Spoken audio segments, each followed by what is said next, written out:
seen admissions, daily admissions to hospitals for COVID decline by nearly 40%. We've also seen a large decline in the overall COVID positive hospital census, including 15 straight days of declining census. And today's report was one of the biggest declines we've seen for the entire calendar year. We also have seen a big decline in the ED visits for COVID-like illnesses. And so we think the message that COVID is a treatable illness, there's early treatment options that have been proven to work, and that if you avail yourselves of that, particularly if you're somebody in a high-risk category that is susceptible to severe illness from COVID, if you do that, it really does make a difference, and it has made a difference for many, many people throughout the state of Florida. Look, at the end of the day, early treatment saves lives. If you have folks who are infected with COVID, able to get treatment early with the monoclonal antibodies, we're using the Regeneron. There's also sotrovimab with GlaxoSmithKline that's starting to get out into the market a little bit more. But we've seen good success. The key is to get it early. Once somebody progresses to intensive care, this antibody treatment at that time, the success is going to be a lot less. It's very successful if you do it early, and so we're happy that people have been able to do it. What we saw, even though this is something that got emergency use in December of 2020, what we saw is as we started to see hospital censuses increase, admissions go up, most of the people didn't even know that this treatment option existed. Over 90% of the people who had been admitted to hospitals did not get this monoclonal antibody treatment. And so even though it had been available in Florida, clearly it was not recognized enough by kind of the average person on the street. And so we wanted to, one, expand access to it, which is important, but two, just expand awareness of it. And so we've been able to do that, and now there's a lot of folks who have been able to benefit as a result. So I want to thank, we've got some great folks here. We have Senate President Wilton Simpson, who's been a big supporter of our efforts. We also have Senator Burgess and Senator Hooper. We have Congressman Gus Bilirakis as well. We have Dr. Ken Shepke, the Chief Medical Officer for the Florida Division of Emergency Management. Then we'll also hear from Ben Burge and Kyle Hatfield, who've recently gotten the treatment after testing positive for COVID, and they're going to be able to share their story.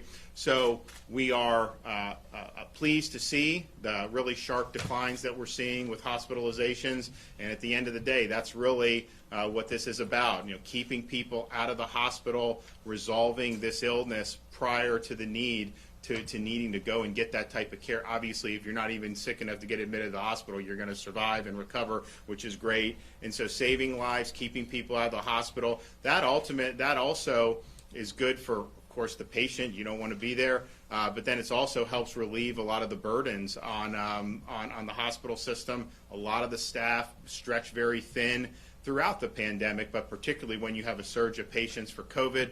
So it's good in that respect. And that is just good for folks. Obviously, if you have a real severe outcome that can be avoided, that's the most important. But even folks who would not, maybe they wouldn't have progressed to, say, the ICU if they hadn't got this. But I'll tell you, people will get it, and it'll get resolved relatively quickly and allows them to get back. So if you think about it, you have like mothers that got to take care of kids. You've got people, that have jobs, people that run businesses, all these different things. So it's really assisted in the recovery and helped get people back on their feet as well. So that's also something that's very, very important. So statewide, we've done 13 million people have been vaccinated. Over 70,000 people just through our sites have been given the monoclonal antibodies. Of course, many more have gotten it through the hospital system.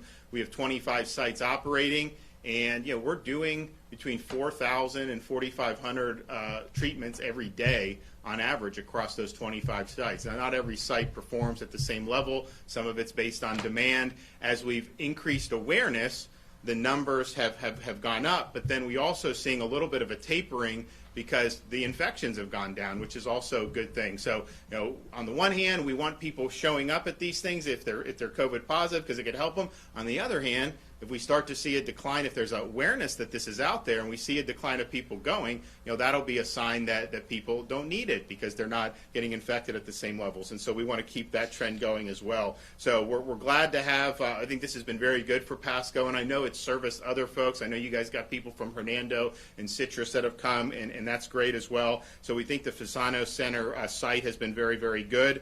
It's, again, I think it's done 4,000 treatments just on that site alone over the course, and it is open 7 days a week. If you want more information about the locations, you can go to floridahealthcovid19.gov. In this kind of Tampa Bay region, we have Pasco, we have one in Clearwater and Pinellas County, we have one in Hillsborough, we have one in Manatee, and we have one in Polk County. So there's a lot of different options for folks who live in this region. So you can find that and look. And then if you want to make an appointment, go to patientportalfl.com. Just like we did with vaccines, you can make an appointment to go to a vaccine site. You can now go and do this at patientportalflorida.fl.com. And again, the target audience for this are people that are at higher risk for severe illness from COVID. So elderly folks, folks that are overweight, folks that have kidney problems, cardiovascular issues, lung conditions. Those are folks who, if given this treatment, will have a better opportunity to resolve it. And basically what it's doing is your body naturally will produce antibodies to fight off pathogens. Most people who get COVID are able to fight it off, short of needing to go to a hospital, fortunately. But not everyone's able to produce the antibodies necessary. So this is just an antibody cocktail, gets in your system, and it starts fighting on your behalf. And that's something that's really, really good and can be really, really helpful. So we're going to hear from some folks here. So Ben Burge is going to come up. He's a K-9 sergeant and SWAT team leader at the Pasco County Sheriff's Office. So he's going to talk about his treatment and what it meant to him. Thanks, sir. Yep. My name's Ben Burge. Started experiencing symptoms on a Sunday. Received a positive test going into Tuesday morning. Was fluctuating between a high 101, low 102 fever, body aches. Couldn't move. The wife told me I slept more since she'd known me in college, which is a weird thing for us. And was able to secure an appointment on a Thursday morning. Was in and out, some of the most professional and efficient people I've ever had the pleasure of dealing with. In and out by 9:45, including the observation time. And by 7 o'clock Friday morning, felt like $1 million. You're all right, so that's all. We've run late today. I think it's probably the First Lady wondering where I'm at. I'm definitely not getting in the middle of that one. It was able to help me bounce back. I was then able to test negative the following Sunday and was back to work by the following Tuesday. With the demanding stuff that we do with my profession, I'm convinced that it helped me bounce back and getting out there with my guys and being able to serve the citizens of the county. But went from feeling zero to hero in 24 hours, and just can't thank the program, the people, the governor enough for what it meant to me and my family and my guys. So I appreciate it. Thank you. Yeah. Okay. Kyle Hatfield, he can also talk about what he did in terms of his recent treatment.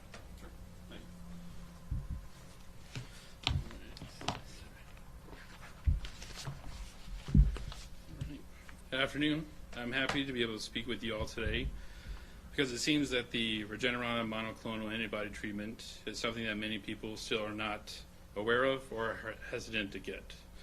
I wanted to start by explaining that I've had COVID twice now, the first time back in December 2020, and most recently I was sick about a month ago.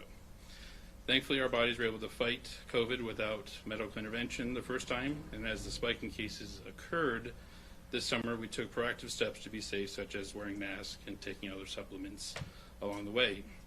And in December 2020, when our whole family tested positive for COVID for the first time, really it was my wife and I who only had the symptoms, and the kids were asymptomatic, thankfully. And we were worried because of those factors that would make us considered more at risk for severe symptoms. My wife and I dealt with the horrible headaches, sore throats, coughing, congestion, aches, and fatigue.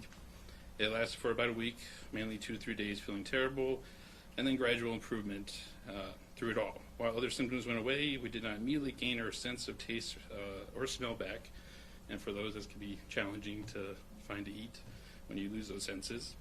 And for many more months for me, it took even longer to recover those senses. Now I'll share with you my most recent experience. My symptoms began with a sore throat and a slight fever, and I was lucky to get a quick appointment for a COVID test. My test came back positive. I shared this information with my wife, Megan. Within about an hour, she had me registered for an appointment at the Regeneron monoclonal antibodies treatment site in Tampa for a few days later. She had heard about these sites because as a school district employee, she had been following the news related to COVID updates and had seen the governor's press conferences about the treatment centers. I had no idea what the treatment was and had not heard about it until she shared articles and informational videos once the appointment was made. In the days leading to the appointment, I did develop a fever. It reached 104 for 2 days, heavy fatigue, and losing my sense of taste and smell yet again. I took those vitamins and supplements and in addition to medicine to treat the fever and symptoms, along with ice packs to help bring down the fever and lots of rest as well. It was a scary time. It was time filled with concern of whether I felt lucky enough to overcome this virus for a second time, whether I would be hospitalized given the odds against me, and whether it would spread to my family. My wife was also scared and didn't sleep those nights, constantly checking my temperature and using the pulse oximeter to check my heart rate and oxygen levels as I slept. Luckily, everyone else in our family tested negative, and I continued to remain negative, which was a little unbelievable as it was about 8 months since we previously had COVID. Getting the Regeneron treatment was a simple process. The nurses and assistants were polite and helpful. I expected it to be a little bit more stressful with the surge in cases and knowing that healthcare workers are working tirelessly these days to handle so many sick patients. It was a really clean facility, and even the parking lot setup was well organized with helpful attendants outside. I received the injections, stayed for an hour where I was offered free beverages and snacks as the staff made sure I felt fine, and I was done. There was nothing more I had to do in the follow-up or to prepare for the appointment itself, other than make sure not to go on an empty stomach. It was easier than I expected. After the treatment, I felt better and pretty much back to normal by the next day, just as the nurse informed me. Another thing I noticed that was different this time around was that my sense of smell and taste came back almost immediately rather than months. I have been sharing my experience with people I know who are concerned about getting sick and those that I know who recently tested positive. And one, in fact, actually went this morning to get the treatment and looking forward to bouncing back just as I did. Though it's upsetting to see that there are so many people who, like me, didn't know such a beneficial treatment option. Since getting the Regeneron treatment, I have noticed in the news and on social media that people are politicizing this treatment. And that is upsetting because I think that falsely discourages something that would be a benefit to all people who are either diagnosed with COVID or those who have been exposed. I hope that the treatment continues to be made easily accessible to those who need it and that other states follow Florida's lead in providing this option to their citizens. My twin brother in Pennsylvania and our family in New York really haven't heard much about this treatment, but based on my experience, they hope their governors will make a bigger effort of educating their citizens about this treatment option.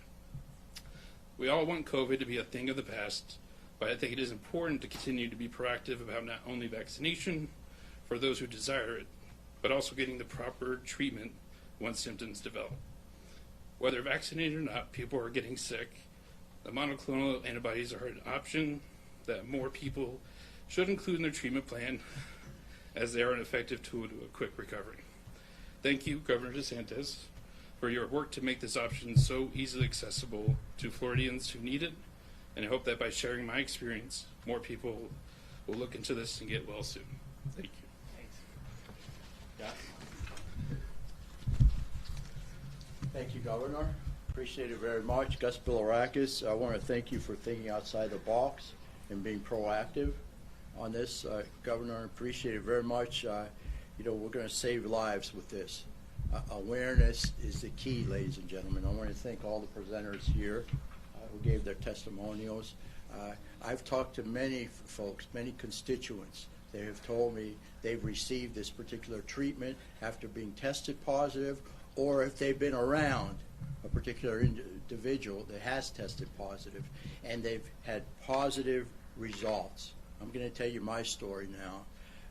I tested positive in January for COVID-19, and I had flu-like symptoms, actually more than flu-like symptoms.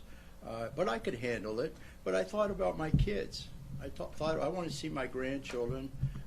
I am high risk. I have diabetes, and I have heart disease. I've had 2 stents, and I'm not ashamed to tell people, but please see your physician on a regular basis with regard to this. But I knew I was high risk, so what I did my own research and said I probably could get through this, but I'm not going to take any chances. And did my research, found the Regeneron, the monoclonal antibodies, and I was given the antibodies probably the evening. The morning I did the research, then I contacted the individuals, and I was given the antibodies, and within 24 hours, I feel great, folks. This is something that everyone should consider. And the fact that there's no cost if you go to the state site, is that right, Governor? No cost. For our state sites, yeah, no cost. For our state sites, no cost, and the fact that it's accessible. So in other words, you don't even have to have a physician referral. You can go straight to the state location, and they'll administer it intravenously, but also with the injections. Is that correct? So you have an option. There's no excuse, folks.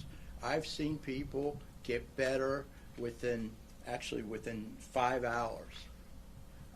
So if it's high risk, if you've been tested, if you've tested positive, or you've been around someone that has tested positive, please try this. I'm begging you. I'm going to have teletown hall meetings. I give credit for the governor. I mean, this is good stuff. It's not politics. Take the politics out of it. Okay, folks? This really works. So save, and if you have a loved one who has tested positive, make sure that you get them to the location as soon as possible. Thank you.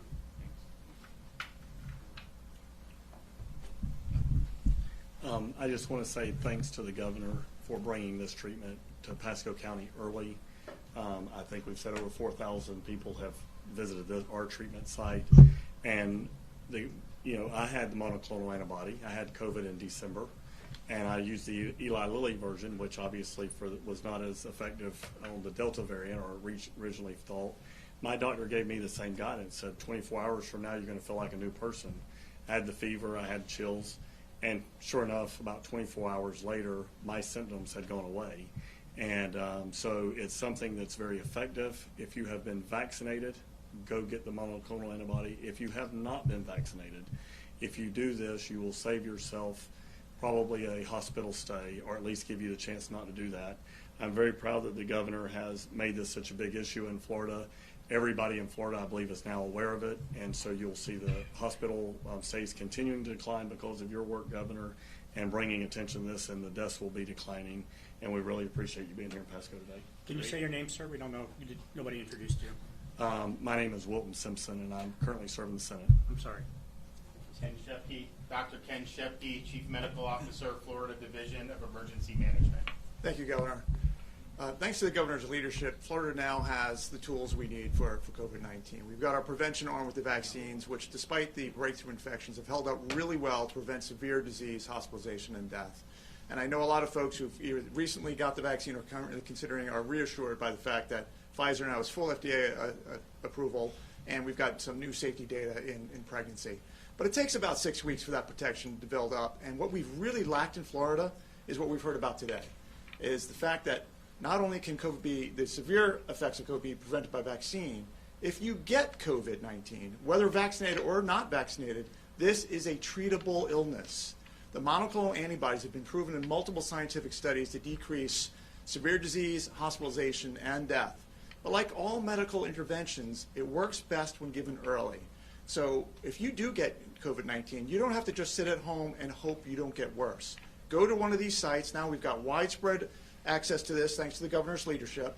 Don't wait for it to get severe, because then it doesn't work as well. Get it nice and early, and you'll end up like some of these testimonials you heard. It works quite well, and we've treated over 70,000 people. Unquestionably, we've saved lives and prevented thousands of hospitalizations. Thank you, Governor.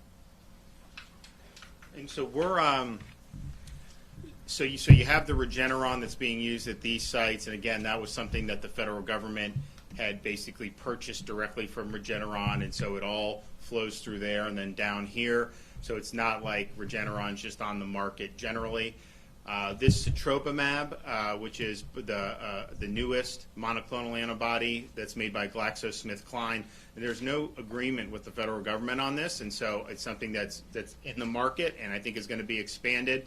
So Ken has spoken with them. I've got folks in my office trying to figure out, what are the options of it, because I mean I think it cost about $2,000 a pop to do the treatment. This is only IV with the sotrovimab, but there's almost all this is eligible for reimbursements. There's a program for people that aren't insured. So we're looking at seeing how we can bring that in as another option. That will be IV only, although they are working on getting. What are they working on for the?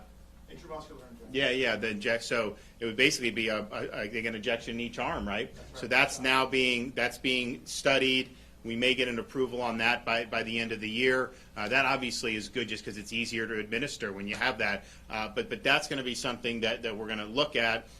We're going to continue on with this, and we're constantly evaluating the demand. And we have some sites that do 300 almost every single day.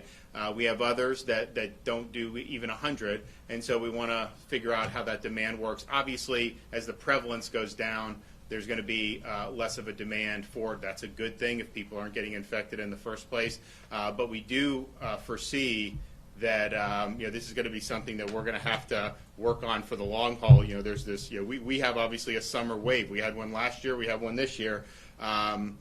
And we're one of the southern states in the Pacific Northwest are really the only that have gotten full Delta waves so far. I think you're going to probably see that in other parts of the country, but we also look to see, our prevalence increase as we got into the winter. Not a spike like the summer, but it did go up. And so we just want people to understand that, as things start to go down, it doesn't mean the ball game is over. There's still going to be a need to have these tools available. We have now in Florida, I think 13 million people have been vaccinated. It's close to 85% of everyone over the age of 50 have been vaccinated. So and we're number one in the southeast region for that. And then we're clearly number one in the country for expanding access to the treatment aspect of this. And I think it's two sides of the same coin. You gotta focus on both.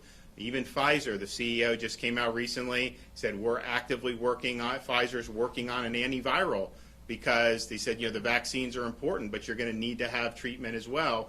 And so I think more and more people are coming to the understanding of that. And so we're happy to be able to have raised awareness, which I think is the most important thing, because had we not done these sites, if you had 100% awareness, more people would have gotten it anyways because it is available in our health system, not to the extent that we've made it, but still.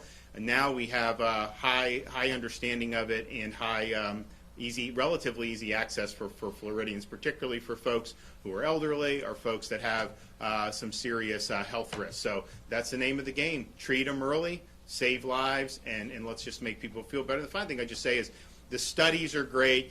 Ken talked about it, others have talked about it, and you see obviously what's happened in Florida with the hospitalizations really dipping down sharply. And so that's obviously the data rules. You got to look at the data, and I can talk to you as an individual, and if you tell me something, but the data says, the data is really what you have to go by. But at the same time, it is interesting to note, I'd say most of these people would agree with me, you talk to almost anyone that's gotten this, and you get almost the same response, almost invariably saying, yeah, the next day or 2 days later, I felt like $1 million. I felt so much better. And when you're sick and you get a treatment and you get better, then you know that the treatment really made an impact. So I would just say that the stories that we've gotten have been very, very positive, and I think the satisfaction on having this as an option has been very, very good. So COVID is a treatable illness, and the early intervention, the early treatment through monoclonal antibodies can save lives and keep you out of the hospital. Okay, we'll take some questions. Governor, how would you respond if and when the president issues widespread COVID testing in schools? Is that something you judge ruling that the anti-riot law you support violates First Amendment rights? I did not know that. Which court was that decided that? Because we got the one dismissed. Was that Northern District of Florida? U.S. District Judge Mark Walker's ruling. Well, that's a foreordained conclusion in front of that court. So we will win that on appeal. I guarantee you we'll win that on appeal. Just like we'll win the parents' rights one on appeal, just like we won almost anything out of Tallahassee on appeal. That's just kind of the way the cookie crumbles. So we're not in terms of schools, the federal government doesn't have the power to force schools to do any of that. They can recommend, but I would point out, look at the CDC recommendations for schools and look at how that came into being. That was not based on medical science. That was based on lobbying for the teachers union. We know that because we now have the emails where it showed CDC was going to proceed on one area. The union threatened to fight them politically, and so then they changed and said everybody should be forced to mask regardless of immunity, vaccination status, or age. And so some of this, I think, is more politics. I could say the one thing that I'm concerned about is them trying to force mandates on individuals and businesses. How could we get to the point in the country where you would want to have someone lose their job because of their choice about the vaccine or not? I mean, look, some folks have reasons to do. Maybe they're making the wrong decision, but to put them out of work and send them and not let them earn a living because of this, I just think that that's fundamentally wrong. And I think that the more and more this has become coercive, where people have threatened mandates and firing and business consequences, the more it does that, I think the more people it alienates. I don't think it actually helps to get more people to ultimately do it. But I do not believe that people should lose their jobs over this issue. And we will fight that. And if they try to do that through a rule like the Department of Labor, I don't think they have the legal authority to do that. But we obviously would want to support protections for people who are just trying to earn a living. You kind of answered my question, but President Biden did come out while you were traveling here saying that, number one, he's going to mandate vaccines for federal workers without a test option, and also he's going to ask the Department of Labor to seek large employers, I think over 100 people, to mandate vaccines. So on the federal, on both of the mandates, one of the huge problems with it on a scientific basis is they are not recognizing protection conferred through natural infection, the immunity that you get. This is like a rare case where people are previously infected and then you have symptomatic illness. It's a very rare thing. The protection's very strong. And so the idea that somebody that has recovered from COVID has less protection than somebody that's, say, taken the Pfizer, Israel did a study and said that's actually, the infection controlled immunity is stronger. Again, none of this is 100%, but it's very strong. So they don't recognize that, and I think that that's not following the science. And then I also think they don't have the authority to impose that on private employers or on private employees. I don't think they should impose it on any employees. Maybe they have authority with the federal workers. I don't know. It's also the case, you have some of this that's been tried and it's backfired. The people that have had the higher vaccination rates in businesses have been ones that have had programs where they're educating people, where they're providing them all the information, showing some of the consequences. What I try to do is not lecture anyone. What I try to do is say, here's what we've seen in Florida. The people that have been admitted to the hospital this summer are overwhelmingly not vaccinated. Now, there have been vaccinated people, but, I mean, it's 4-to-1 in terms of how that breaks down. Of course, the people that are most susceptible to hospitalization in Florida, those who are over 50, 85% of them are vaccinated. So you're talking about a relatively small slice of the population that is leading to a lot of these hospitalizations. So we put that out there for folks, let them know kind of this is what we're seeing. But I think forcing this and coercing people, I don't think is the right decision. So I'd imagine that you're going to see a lot of activity in the courts. If they try to do that through an executive action. I mean, Congress has never legislated this. This would just be him doing it on his own, and that's not, I think, the way to do it. But it's surprising that given the numbers we've seen now in Florida with this downward trend, that this early treatment wasn't part of the 6-point plan. Because I think that this is something that clearly there was a deficit of knowledge of. The federal government had not promoted this in any meaningful way for this whole year. Here we have now done it, and people can talk about how they've done. I mean, when we first did the site in Jacksonville a month ago, there was a lady that went in and she was almost passed out on the floor. Someone took a photo, went viral. She got the Regeneron, and like 48 hours later, she was in good shape. So this has really had a positive impact on a lot of people, and the treatment aspect of this, I think, has been neglected. We've obviously tried to fill that void here, but man, going into, as we get into the fall and winter, you start to see these Delta waves in some other parts of the country.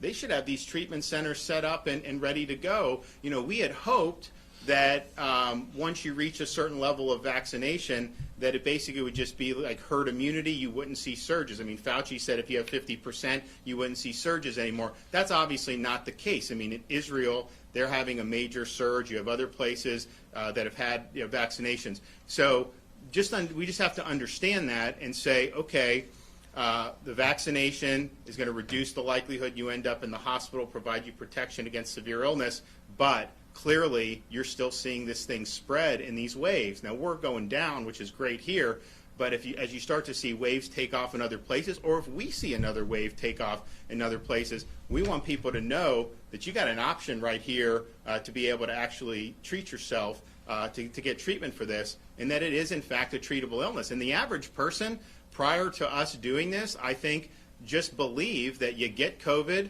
you go home, and you hope you don't get deathly ill. And if that happens, then fine. But if you do get really ill, you end up in the hospital, probably in the ICU, and potentially even the worst could happen.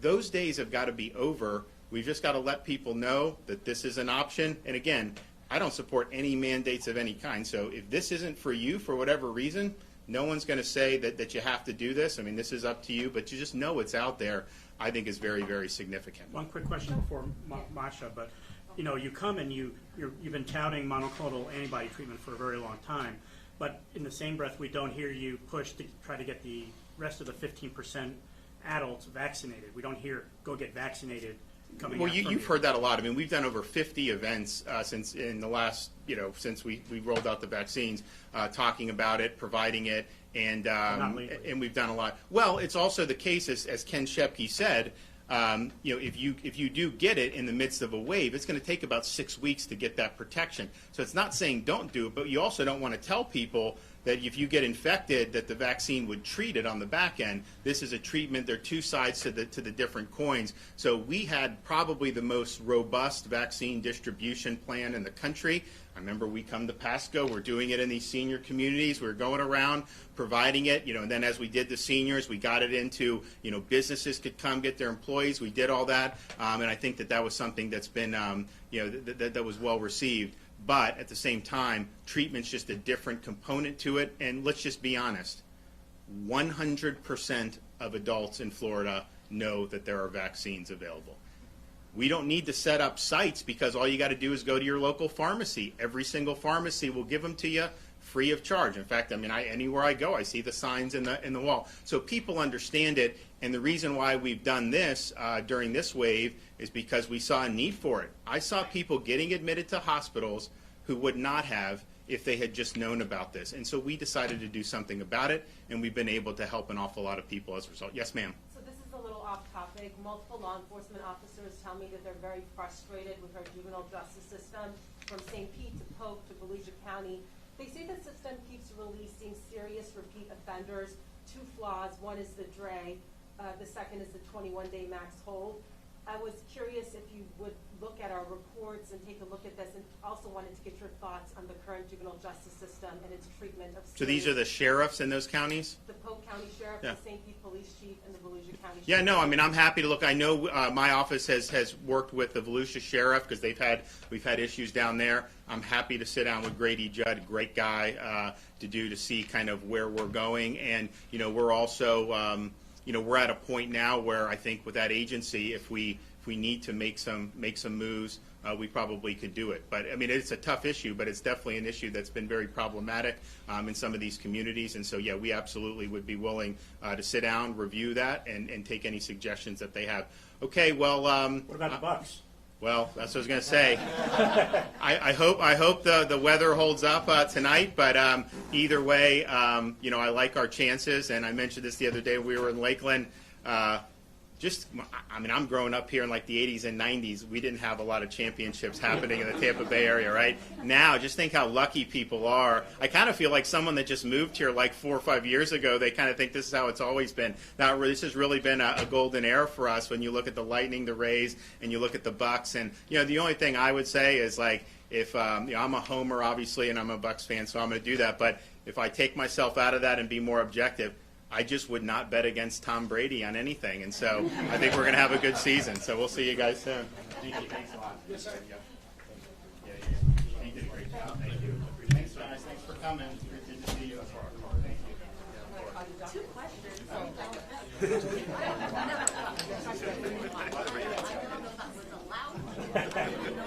No, it wasn't 2 questions. It was 5.